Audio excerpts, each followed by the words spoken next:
Good morning and welcome to Cheche, the show where opinion counts, live on Citizen TV. I'm your host, Udwaka Mimo. Agriculture, whether it's farming, fishing or keeping livestock, is the country's main income earner, and so a key sector in the government's planning for the country and indeed the attainment of Vision 2030. If you watched the program last week, you'll remember that we discussed food stocks, the hunger in parts of the country and the strategic grain reserves. And so to get a sense of where we are, today's guest is the Cabinet Secretary for Agriculture, Livestock and Fisheries, the Honourable Willie Bett. We also have with us our panelists in the studio, Mutegi Njau and Charles Obiambo, both of Royal Media Services. So we'd like to hear from you if you're a farmer or otherwise engaged in agriculture. Do text us on 22422 or tweet us using the hashtag Cheche. So, good morning and welcome to Cheche. It's a pleasure to have you with us. Let's start now with what's going on at the moment. We should be in the rainy season. We know that there was a Met warning about the quality of those rains. What do you understand about our situation at the moment? Thank you very much, Woodwork. As you rightfully say, agriculture is our mainstay, and it's a concern of everybody, because I know everybody eats food. And therefore, when we look at the warnings which we have received, we need to take it seriously. At this point in time, the short rains are supposed to be on. We've been warned that we are now going to experience suppressed rains during the short rains. But the situation on the ground is the high potential areas are receiving normal rains. Most of what would happen is we are going to see suppressed rains on normal rain scarce areas, mostly the Assam. And this the is arid where areas and the arid area and semi-arid areas. And this is where you are seeing the drought hitting the hardest as we speak now. So as government, we are actually preparing and we are ready to see, to handle the situation as it comes. When you say preparing, what do you mean? Contingency plans? Contingency plans and plans are already going on in terms of mitigating on the drought as we speak now. So what should farmers expect from you in terms of planning around this, depressed rainfall in some parts and not? Now, the situation in the entire country, and because climate change is a reality, all these issues really is emanating from the climate change, which now is global phenomena. So what is happening is, how are we handling climate change as a country? We have the normal high potential areas where rainfall was consistent and reliable. What we have started seeing over time is a situation where that consistency is now starting to wane away. We are also seeing situations where the distribution of rainfall also is not as it used to be. And therefore, when we were looking at helping the water division areas with irrigation facilities, we are now seeing situations where even areas where we used to rely on rain is now also begging for irrigation infrastructure, because the rainfall is again not enough. And therefore, as a country, the plan we are looking at now is to move our agriculture from dependency on rain-fed to introduction of more irrigation infrastructure. Well, we've been hearing this for a while, though, Mutegi, haven't we?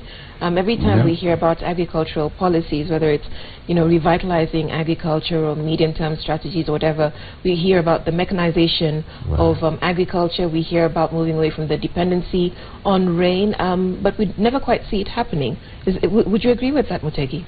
Yeah, if you look at the major Jubilee project of Kulalu, Kalana Kulalu, it was supposed to be 1 million acres.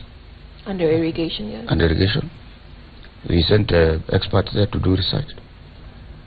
And what is the result? We are now told 1 acre production from that project is more expensive than grain areas in the west, in Transoya. And it looks like it's a failure. So where are we? Well, it's not a failure, really, not a defensive mechanism. I think what we need to realize and accept is we need to base our arguments on real facts on the ground. What is the failure here, Mutegi? The failure of irrigation, production per acre, or that's the investment that is put there, as compared if you use the same money in areas that produce maize. It's not economical. Yeah. What we're seeing, when you are entering into a project, there is the initial infrastructure which you need to put in place. You need to introduce, like now in Kalana, we need to test variety of seeds until you establish and see what type of seeds, because this is an area where cropping was not taking place. And so introducing cropping in that environment requires that you test a whole range of varieties of the crops you intend to do that. And in 1 or 2 years, you expect failure in this type of variety just because it is not ideal for that area. We are now at a situation where we have identified the ideal variety of crops to be grown. Which is what? It is basically our main staple, which is maize. And even when you talk about maize, there are a lot of maize varieties which you need to test and see. And so we have now settled on 4 to 6, which are doing very well. The good news is the productivity we are seeing, the harvesting which is going on now, Muteki, is over 31 bags per acre. Compared to the other areas? The target? I mean, the normal farmer. 80? No. The normal, there is the average and the highest. You know, as a farmer, if you do so well and everything works so well, as an individual farmer, maybe a high potential farmer, you can achieve even 40, 45. Yes. But then now the normal average can come as low as 15 bags. When you talk of the normal average, you know, we are talking of a normal farmer where he is doing his agriculture not with the scientific process required. And so when we talk of high potential areas like Italy was in issue, the average could be in the region of 20 for all the farmers. But now what we are achieving in Kalana as we speak now is 31 and above. We are even achieving up to 36 in certain varieties, which by any standard is a very good yield. So when are we going to achieve that? We are already achieving now. When are we going to have the acres, the million acres? Okay, the process is going on now. And of course, there is the phase. The idea of this project is to establish the infrastructure and to show that it works, and then the private sector comes in now to expand and put it. Has anybody from private sector been there? It's coming. I mean, the private sector are showing a lot of interest, and in fact, even the experiment which is going on now is through the private sector. But with and the Israeli government. Yeah. Charles, I'll come to you because the question I put to Mutegi was one of policy. That you know, over the years there have been several interventions in agriculture, all sorts of legislation, all sorts of strategies, and key among those strategies is moving away from rain dependency, irrigation. You know, the sort of thing that the cabinet secretary is talking about. But would you agree that for us to still be talking about this in 2016, something has gone wrong along the way? We are shy of 2020. The Ministry of Agriculture, or the Department of Agriculture in the country, developed Sector Development Strategy, ASDS, that was supposed to run from 2010 to 2020. Among the key pillars is, of course, mechanizing agriculture and moving away from rain dependency for crop production. We are just 2 years shy of the deadline, and we are still talking about mitigating a rain shortage situation. Are we really going to meet this? Now, look at it this way. A lot of, if you could see the government expenditure on irrigation, and when we talk of irrigation, we are not only talking of Kalana, Kulalu. We are talking of irrigation infrastructure around the country. The government investment on irrigation, water harvesting, development of boreholes, water bands is massive, and it is happening across the country, especially on the water deficient areas where we are talking of the ASAL. And so that investment is big, and these are long-term investments, this is a long-term strategy, and you will start seeing now the results of those infrastructure. They may not be to the scale of the Kulalu, but we are investing in infrastructure of irrigation and water management across the country, which would start showing. We are even introducing water harvesting techniques even in schools, just as a way of bringing out... When you talk like that, Cabinet Secretary, and you can see these pictures in the newspapers or on TV, people and cattle dying. And we say we are doing. What is it? Where is it? Why are we seeing people dying and the cattle dying and we are doing all those plants, what? Where is it? Now, Rome, as I say, was not built in one day. But he says it's only 22 years. We have only 2 years to go. Okay. Actually, we can go further back because before this ASDA was developed, there was a strategy for revitalizing agriculture. Right. So we've been revitalizing agriculture for what, 25 years? And strategically developing the sector for close to 28 years now. Right. Agriculture is not the same way it used to be. The productivity in agriculture has moved from where it was to where it is now. If you look at if you look at the technology we are applying in agriculture now, it's not the same technology we applied long time ago. If you can look at the crops which are now have been introduced into agricultural sector, it's more than we used to. If you can look at the export market as far as agricultural commodities is concerned, has been really growing. So what does that have to do with anything? It has agriculture has the green revolution in Kenya. What is the percentage of arable land in Kenya? Of course, it is smaller. About 20% of the entire farm is entire country is actually. Let's go back to your previous response, because you tell us about all these new crops and things developing. Yeah. But if we go back to Mutegi's question, why then do we see people and livestock dying? This is drought. This is drought, Amimo, and this is where I started with. Climate change is a reality. In fact, we are seeing phenomenon which we used not to see before. Now we are seeing severe droughts. Now, in a drought situation, there's nothing you can do. What you need to do is to be prepared to handle. So were we not prepared? Why are people dying? Why is livestock We dying? are prepared. Let us also appreciate our constitution. Let's also appreciate that with the evolution, few things changed. Even the STS which we talked about, it was before the evolution, and therefore we are now revising that document, by the way, so that we can mainstream the development functions of the agriculture and bring in other strategies also, given the climate change, and identify and forecast certain value chains to certain counties.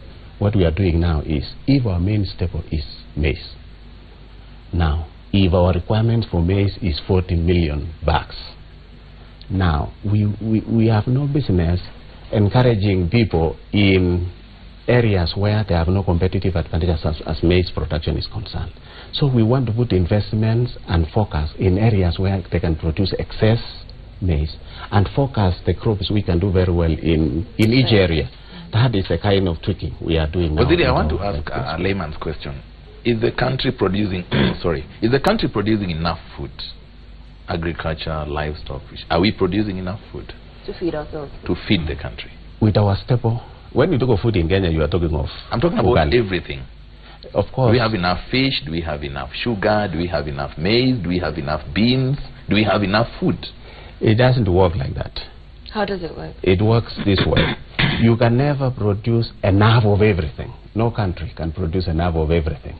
Like all types of food which is required in a country can never be produced in the country. It's not, what happens is a country identifies what are their main staples. Like in Kenya, it's maize. Yes, we produce enough maize to feed all Kenyans. Rice is I don't know whether that's true. Very true. Do we produce 40? You said about 40 million. How many bags do we need? 42 million. 42. And how much do we produce? 42. Actually, what we need for consumption in Kenya is between 39 and 40 million bags. And you're telling us that we produce that? We produce that. Yes. So if we go back to our conversation last week when we had the cereals board chair, and we were talking about how much we needed to have in reserve. And he said at the moment it's 4 million, and there's been talk about doubling that. But the reason why it hasn't been doubled is because there is no policy in place. They haven't received anything telling them to increase the amount of stocks that they keep. Policy and funds. Okay, maybe I need to correct that a little bit. The policy is 4 million in stocks and 4 million in cash reserves. In cash reserves, which in the event that we exhaust the 4 million and we still need more, we can easily buy. So that is the situation, and that is what we have at the moment. So as we speak now, maybe another fact which I need to bring to your attention is we have been working toward streamlining the strategic food reserve in this country.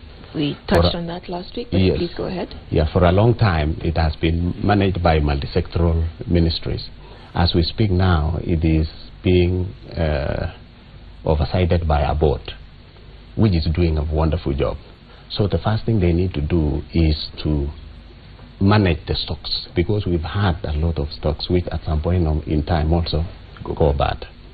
And so the first priority they have been asked to do is to clean up the stocks, so that we build recent and quality stocks, of which if we are not faced with any need to utilize it, we can sell it to the millers and restock. And that so is our exactly understanding that happened. had taken place, and we have in excess of 700,000 bags in reserve.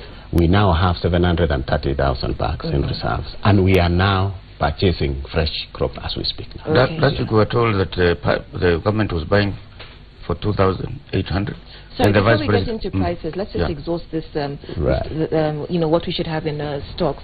So at the moment, we should have 4 million, bags and 4 million in cash reserves. That's right. But the Jubilee government talked about doubling the number, the amount of stock held. So where does that stand? Because that should therefore be 8 million bags and 8 million in cash reserves. I think that's a misunderstanding. Is it? Yes. Under the Uchumi pillar, the Jubilee manifesto says it will double the amount of stock in grain reserves. Yeah. And that is why we put in the figure of 4 million. You know, the reserve is based on the need. In a situation where we would require emergency. But we existed at 4 million. No, before we were very low. Okay. At 2 million, even at 1.5 million in the past. But we have built it to 4 million now, and a cash equivalent of 4 million. So it is something which we have been building over time. And again, it is not just keeping reserves for the sake of keeping reserves. It is a scientific figure which you say in the event that we are faced with a calamity, what is the normal storage which can last us to a time when we can purchase food from whatever quarter. Well, Didi, you say we have enough produce for the staple food, which is maize. That's right. Last week we were told here that maize comes from Tanzania and Uganda. That is business. So that means we have surplus? You know, we are in a common liberalized market. Yes. And so you will always find movement of goods and services from Uganda and Tanzania. And for sure, maize is part of it. And the reason is businessmen can find a cheaper commodity from Uganda. They bring it and sell it to the millers. So that is normal business. It does not mean we don't have the same commodity in Kenya. That is purely commercial transaction. I was just wondering, now that we have surplus, how come people in Kwale, Kilifi and surrounding areas are dying of hunger if we have surplus as a country? We have surplus, and you know this surplus, it belongs to farmers. These are produce of farmers. And when you have a produce, you hold it for your own consumption and you sell it. The problem of the hunger we are seeing now is not because of lack of food. It is because of, one, affordability, and in some cases, distribution. We have two classes of requirements here. There could be somebody somewhere who could be having some financial ability to purchase the food. But the problem is because of the infrastructure and the location may not be accessing the food. And so that person could easily run hungry. And then there are those people who don't have the ability to purchase. And therefore this is what the people now where we are giving them relief. Yeah, famine relief. It doesn't mean the time you will question the food situation in Kenya is where the ability to purchase is there, but there is no food. So, Waziri, are you saying there could be no infrastructure to have food-rich Kenyans? No, it is reaching, and because the relief food now is reaching all Kenyans as we speak. Relief food is reaching, but yesterday I saw a reporter in the newspaper reporter who went and bought relief food, and it was food not meant for sale. Yes, beans and he went and bought. It was in the newspaper. I mean, those are criminals. I mean, really, in this society, we have criminals who can do anything, because I don't expect a Kenyan under normal circumstances to even divert relief food and go and sell it. And that has been, but you see, that has been the history of relief food administrators selling food, the chiefs, the DOs. Those are the people who are in charge of it, and they're the ones who sell it. Okay, and so the question then becomes, what can your ministry do to arrest that? No, yes, from the ministry perspective, what we do is to ensure that food is available, so that the Ministry of Devolution, who is responsible now for relief food, can access it. What we have done also is to move our foods from high potential areas to our depots near to where it is required. As we speak now, any depot of National Cereals and Produce Board around the affected areas have stocks. Okay, we understand all of that, but it doesn't quite address the issue of food being diverted and sold when it's not meant to be sold. And so if we take the example of your counterpart in education, similar situation with, exam leakage, we now see armed guards outside containers housing the exams. What can you do as the Ministry of Agriculture to ensure that food meant for relief is not diverted? What responsibility do you take for this food ending up in the wrong hands? I could only take responsibility because of delivering as one. Otherwise, we have various arms of government. We have the devolution, whose responsibility actually is to distribute this relief food. And what we have done now, because we have had a multi-sectoral meeting, multi-ministerial meeting, committee, where we have the Ministry of Interior being a major player in this whole process. And therefore, even the budgets, our budget includes the ensuring that the food reach the intended groups. And security and distribution. Security and distribution. So when devolution is doing distribution, the security is ensuring that it actually reaches the distribution. And even has a problem. Yes. I have a problem with that because last week when Kinangi was here, he talked about fertilizer, subsidized fertilizer, and he said it was stolen. So if fertilizer can be stolen, what about food? And that is squarely on our hands, the stealing of fertilizer. Right. I wish I had a police myself in the ministry say that, but what we are doing is to ensure that we escort, and that is what we have actually implemented. As we speak now, we had incidences of diversion of fertilizer, and people were taken to court. In fact, we had quick responses from the police, and we nabbed people from Meru, Nakuru, and Kitale. And these are isolated cases, actually. It is only that in every society, you can't miss people who would want to take advantage of every situation. We are not living in a very ideal environment. What we only do is we need to put in measures to ensure that that never happens, because the intention of all this is to your managers, NCPP managers. Have you heard how many there was? 26 of them. We are serious. Okay, so let's move on and take a break. This is Cheche. We're live on Citizen TV. Agriculture is the mainstay of our country, and so we're all involved in one way or another. So tell us what you think. Is the sector growing, revitalized? Are you experiencing the green revolution that the Jubilee government promised? Our SMS number is 22422, and on Twitter, our hashtag is Cheche.